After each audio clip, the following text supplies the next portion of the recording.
আজকে দুপুরবেলায় হঠাৎ করে আমি আর আমার চাচাতো বোন দুজন মিলে গেছি বাড়িতে, মানে বাপের বাড়িতে। তো ওখানে তো আমার পাপা মা এখন নেই, সবাই কলকাতায় রয়েছে। তো আমি ওখানে গিয়ে বড় মায়ের বাড়িতে উঠেছিলাম। তো ওখানে আমার ছোটো বোন সেও এসেছিলো। তো ও না হাতে করে দুটো লেবু নিয়ে এসেছিলো, তো সেটাই সবাই খাচ্ছিল। তো ওটা একটু টক ছিল। তো বড়মা বললো যে ছাদের উপরে আমাদের গাছেও কমলা লেবু হয়েছে, চ পেড়ে খাবি। তো সেটাকেই দেখছি ওরা একটা পেড়েছে, আর এই যে আরেকটা ছিল সেটা আমার বোনের মেয়ে পারলো। তো এটা কমলা লেবু, তো ভেতরটা না সাদা, কিন্তু এটা টক মিষ্টি লেবু, কিন্তু খেতে ভালো লাগছিল। তো এই যে দেখুন এত সাদা, কিন্তু ভালো লেবুটা, লেবুর জাতটাও ভালো, হয়তো 2-3 বার হওয়ার পর ঠিক হয়ে যাবে লেবুটা। তো খুব রসালো, এই যে ছিঁড়তে যাচ্ছি তো এত রসটা বের হচ্ছে।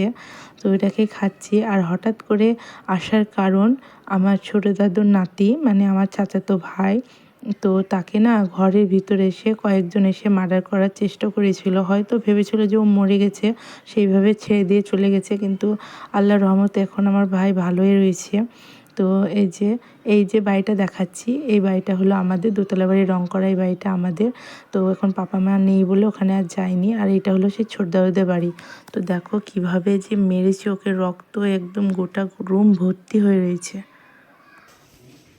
আমাকে ও কিন্তু সব থেকে পরে আগে আসে বাড়ির মধ্যে।